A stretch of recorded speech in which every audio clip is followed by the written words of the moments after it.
الله وبركاته.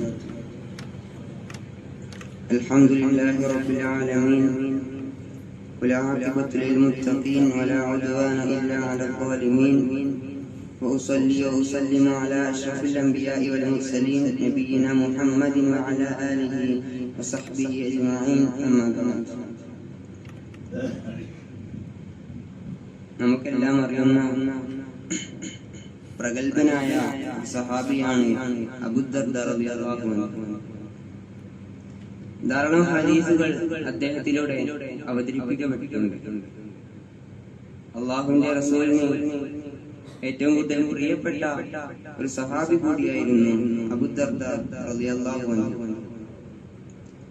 ഒരിക്കൽ അദ്ദേഹത്തിന്റെ ഭാര്യയോട് തന്റെ ഭർത്താവിനെ കുറിച്ച് അഥവാ അബൂദർദ റളിയല്ലാഹു അൻഹുവിനെ കുറിച്ച് ചോദിക്കുകയുണ്ടായി. അദ്ദേഹത്തിന്റെ ഇബാദത്തുകളെ കുറിച്ച് ആ ഹദിയോട് ചോദിക്കുകയുണ്ടായി. അപ്പോൾ അദ്ദേഹത്തിന്റെ ഭാര്യ പറയുകയുണ്ടായി, ഫഖാലത് അത്തഫക്കുർ വൽ ഇഅ്തിബാർ.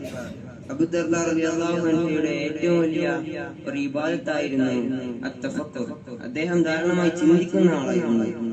അതുപോലെ തന്നെ വലിയ ആത്തിബാർ, എന്നിട്ട് അതിനെ കുറിച്ച് അതിൽ നിന്നുള്ള ഗുണപാഠം ഉൾക്കൊള്ളുന്ന ആളായിരുന്നു അബൂദർദ റളിയല്ലാഹു അൻഹു എന്നാണ്.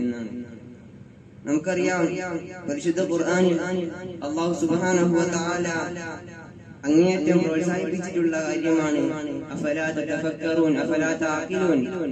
നിങ്ങൾ ചിന്തിക്കുന്നില്ലേ, നിങ്ങൾ ബുദ്ധി കൊടുക്കുന്നില്ലേ എന്ന് അല്ലാഹു സുബ്ഹാനഹു വ തആല പരിശുദ്ധമായ ഖുർആനിലൂടെ നമ്മുടെ പറയുന്നു. ഇതുപോലെ തന്നെ ഇന്ന ഫീ ഖൽഖിസ് സമാവാതി വൽ അർളി വഖ്തിലാഫിൽ ലൈലി വൻ നഹാർ ലആയാതിൻ ലിഉലിൽ അൽബാബ് അല്ലദീന യദ്കുറൂനല്ലാഹ ഖിയാമൻ വഖുഊദൻ വഅലാ ജുനൂബിഹിം. ആകാശഭൂമികളുടെ സൃഷ്ടിപ്പിൽ രാപ്പകലുകൾ മാറി മാറി വരുന്നതിൽ ബുദ്ധിമാന്മാർക്ക് വലിയ വലിയ ദൃഷ്ടാന്തങ്ങളുണ്ട്. അവർ നിന്നുകൊണ്ടും കിടന്നുകൊണ്ടും ഇരുന്നു കൊണ്ടുമൊക്കെ അല്ലാഹു സുബ്ഹാനഹു വ തആലയുടെ സൃഷ്ടിപ്പിനെ കുറിച്ച് ചിന്തിക്കുന്ന ആളുകൾ ആയിരുന്നു. അഫലാ യതദബ്ബറൂനൽ ഖുർആൻ, അവർ ഖുർആനിനെ കുറിച്ച് ചിന്തിക്കുന്നില്ലേ, ആലോചിക്കുന്നില്ലേ എന്ന് അല്ലാഹു സുബ്ഹാനഹു വ തആല നമ്മോടായി ചോദിക്കുന്നുണ്ട്. ഇങ്ങനെ ഖുർആനിനെ സംബന്ധിച്ചും പ്രപഞ്ചത്തെ സംബന്ധിച്ചും ഒക്കെ ചിന്തിച്ച് അതിൽ നിന്ന് ഗുണപാഠം ഉൾക്കൊണ്ടുകൊണ്ട് അള്ളാഹുവിന്റെ ഏകത്വം മനസ്സിലാക്കാനും അവന്റെ ദീൻ മനസ്സിലാക്കാനും പരലോകത്തിന്റെ പ്രസക്തി മനസ്സിലാക്കാനും വഹയിലൂടെ ലഭിച്ച എല്ലാ അറിവുകളും മനസ്സിലാക്കി അതിലടങ്ങിയിട്ടുള്ള വലിയ വലിയ തത്വങ്ങളെ, ഗുണപാഠങ്ങളെ, ആശയങ്ങളെ നാം നമ്മുടെ ബുദ്ധിശക്തിയെ ഉപയോഗപ്പെടുത്തുക, അങ്ങനെ ദീനിനു വേണ്ടി ആലോചിക്കുക, അതിൽ നിന്ന് ഗുണപാഠം ഉൾക്കൊണ്ടുകൊണ്ട് ജീവിക്കുക.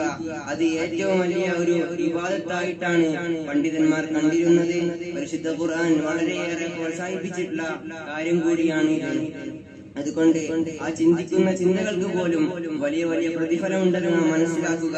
ദീൻ മനസ്സിലാക്കാനും ഖുർആനും ഹദീസും മനസ്സിലാക്കാനും അതിൽ പറഞ്ഞ ഉള്ളടക്കങ്ങളെ മനസ്സിലാക്കാനും നാം നമ്മുടെ ചിന്താശക്തിയെ, ബുദ്ധിശക്തിയെ നാം ഉപയോഗപ്പെടുത്തുക.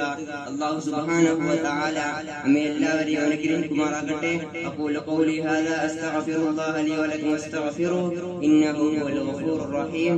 അസ്സലാമു അലൈക്കും വറഹ്മത്തുള്ളാഹി വബറകാതുഹു.